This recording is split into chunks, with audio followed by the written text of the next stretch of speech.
Everybody, Merlin Silver here with a quick and dirty tutorial today. So I was in this sound installation where me and 5 other composers put in a bunch of sounds and made a piece over 72 channels. And my friend Fillip, who was on the team, asked me how I made some kind of neuro-y, drum and bassy, transformer-y sub-drops. And yeah, a couple of people has asked me. So I thought I'd make him a video, and then I thought actually I'd just make a video and put it up in case anyone needed to know. So really simple, and the too long didn't read here is that you can kind of do anything with a sine wave and a bit of distortion and a lot of time. So yeah, here I've got a really simple sine wave. Cool. And that's going to be the base for some pretty funky sounds. So I'm going to start off by freezing this down and then flattening that. And I'm going to add a sampler to this channel and drop that audio in. So now we should be getting... Awesome. Cool, so yeah, in order to make this kind of sound, we're looking at using a sine wave and modulating it in parallel many different ways to create some kind of movement and yeah, really take advantage of this weird thing that happens when you have one parameter going up and another parameter going down at the same time, and your mind kind of goes bleh, and yeah, that's what a lot of psytrance and neurohop is based on, kind of parallel and opposite modulation. So cool, I'm going to go into the arrangement view here, and I'm just going to draw in a MIDI clip with, yeah, one note. Wonderful. So we're also going to go into the sampler, and we're going to enable the loop mode and maybe get it a little bit shorter just so that it doesn't stop. Crossfade that. So now... Okay, boring stuff over. So we're going to start off by adding an auto filter,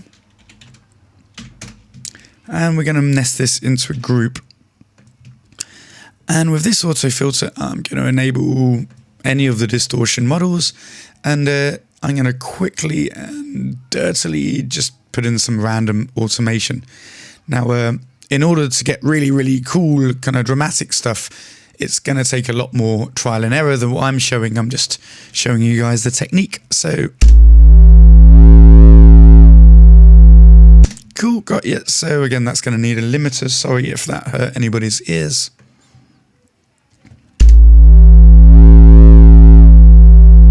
Okay, so, and turn that down.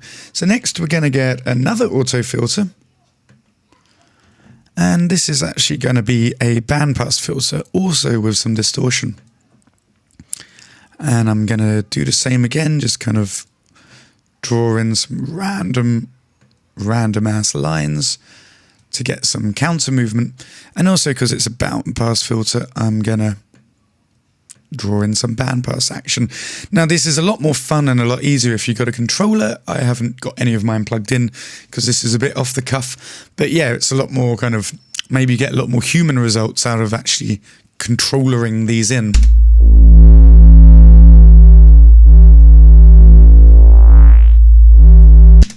Cool, like as you can see, there's a bit of movement, and we're going to put another limiter on the end of that and another limiter on the end of that.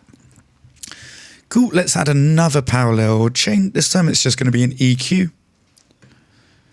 And I'm going to follow it by a saturator.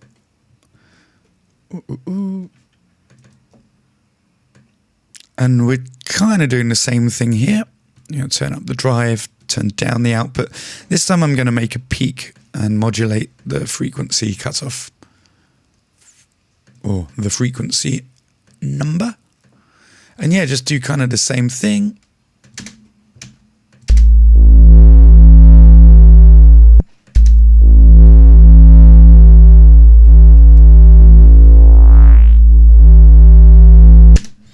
Awesome. And let's now add another auto filter. So we got a bit of parallel movement.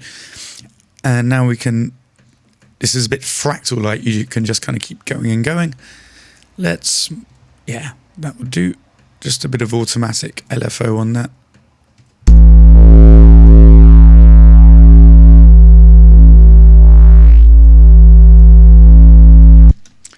and another limiter. Cool, and let's gain stage a bit and take the volume down afterwards, because next we're going to add a shit ton of compression.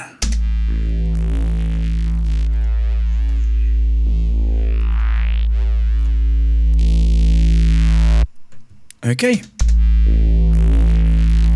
And now I think we're going to do something very similar. So once again, auto filter, nest that into a rack, boom, boom, boom, turn on a bit of distortion and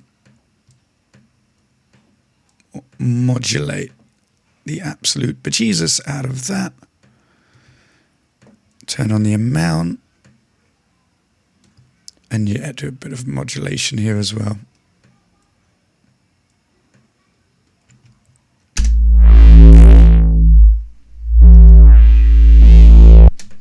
Cool, and create another chain. And this time drop an auto filter on, and we'll actually do some high pass stuff.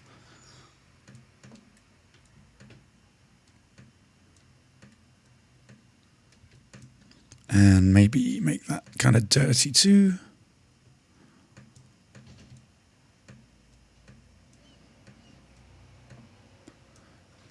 And I'm going to add in a bit of dry signal, but take that down a little bit. Let's have a listen. With a limiter.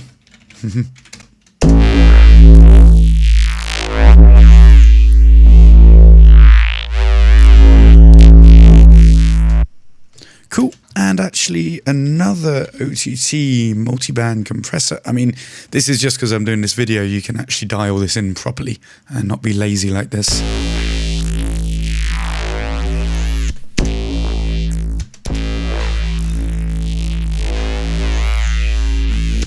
I'm just going to limit that again.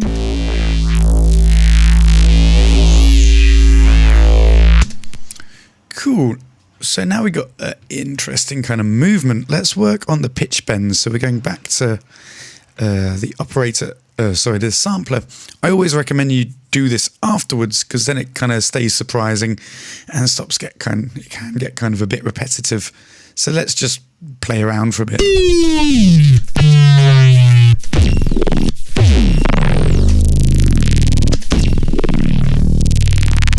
Using this loop function here of the pitch envelope is pretty cool, because now every bar it will restart.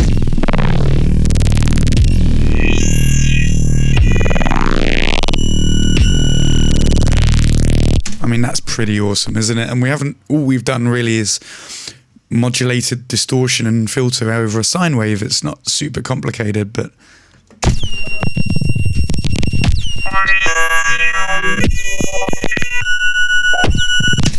I mean, I'm not even sure how this is happening. This is kind of not normal, but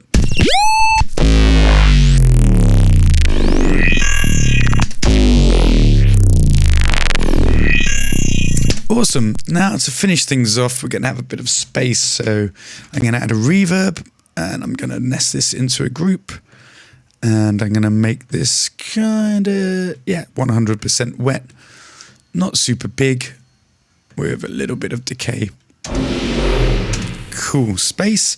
So I love this little trick that's coming up here. Actually, we put a compressor on the end, and then we sidechain this compressor to itself, or to the channel that it's already on, and that is going to be by definition pre-effects, and I think it's actually this one we want here, the last thing on the chain. So whenever it's playing, it's going to duck itself, total silence. However, now we're going to create a dry chain, and when the dry signal ducks down, the reverb's going to come up.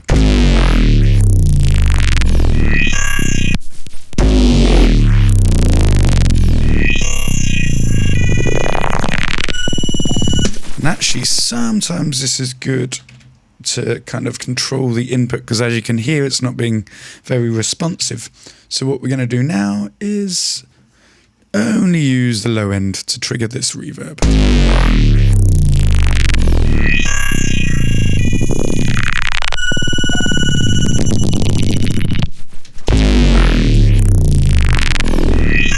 And you can also experiment on sidechaining it to different parts of the chain.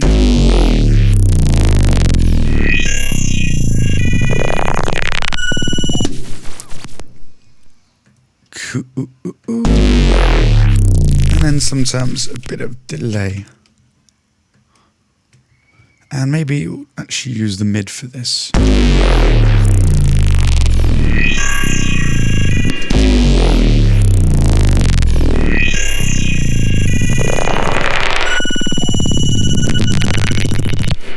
I mean, mad, right? And I guess the next step, as I said, you'd probably spend a bit more time dialing all of this in, but then we can kind of set up a channel to take an audio input from there, post effects, mute that bad boy. And now we can just kind of have fun resampling and playing around, so...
Okay, so as you can see, I've now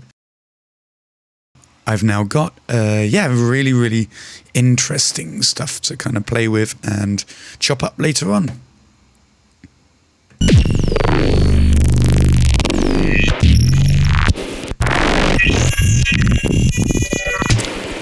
Cool, so yeah, to summarize, we took a sine wave, we bounced that down to audio, and we put that into a sampler.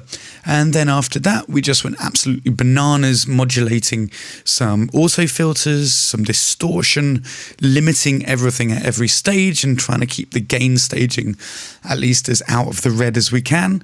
And yeah, just doing a lot of parallel processing. And from here, I guess you can go into phasers, flanges, choruses, delays, granular stuff, kind of anything that might kind of bounce around. You can also randomize things like the sampler or some of these effects and just press record and go and make a cup of tea. But yeah, this is really a shout out to Fillip and Aske from the band Ravi Kumar, who asked me how I did this in the first place. So I hope some of you guys get something out of this, and yeah, have good fun making music. I've been Merlin Silver, and thanks for watching. See you later.